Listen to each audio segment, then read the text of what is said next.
আমি মধুসূদন ঘোষ, স্ত্রী স্নিগ্ধা ঘোষ। আমাদের এখানে প্রত্যেকের থেকে যে সাপোর্টটা পেয়েছিলাম মানে একদম ট্রিটমেন্ট শুরুর আগেই, সেটা খুবই গুরুত্বপূর্ণ ছিল আমাদের জন্য। এবং এখানে আসার পর আমরা রোহিত স্যারের আন্ডারে ট্রিটমেন্ট করিয়েছিলাম, যেটা আমাদের ভালো লেগেছিল। আমরা ডিপ্রেস ছিলাম, প্রথম যখন কাউন্সিলিং হয় আমাদের, তার থেকে কাউন্সিলিং এ আমরা যতটা পিছিয়ে ছিলাম ঠিক ততটাই এগিয়ে গিয়েছিলাম। মানে আমার ওয়াইফের কিছু টেস্টের পর আমাদের সঙ্গে একবার কথাবার্তা বলেন। আমার ক্ষেত্রে কিছু বেসিক সমস্যা ছিল, ওরও কিছু সমস্যা ছিল। সেই জায়গাগুলো থেকে কিভাবে আমরা কিওর পেতে পারি এবং সেখানে পজিটিভ মাইন্ড এটা কতটা গুরুত্বপূর্ণ সেটা খুব ভালোভাবে বুঝিয়ে দিয়েছিলেন। মানে এখানে ডক্টর থেকে শুরু করে যারা স্টাফ রয়েছেন প্রত্যেকে খুব কোঅপারেটিভ। ওনারা ধাপে ধাপে একটু একটু করে বুঝিয়ে গেছেন, আমরা এগিয়ে গেছি।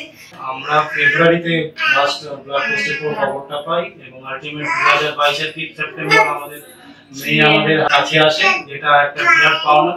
তো আমরা রোহিত স্যার, শ্রীতন্ডী ম্যাম, সকলে যারা যারা আছেন প্রত্যেকের কাছে আমরা কৃতজ্ঞ এবং আন্তরিকভাবে আমাদের প্রত্যেককে ধন্যবাদ জানাই।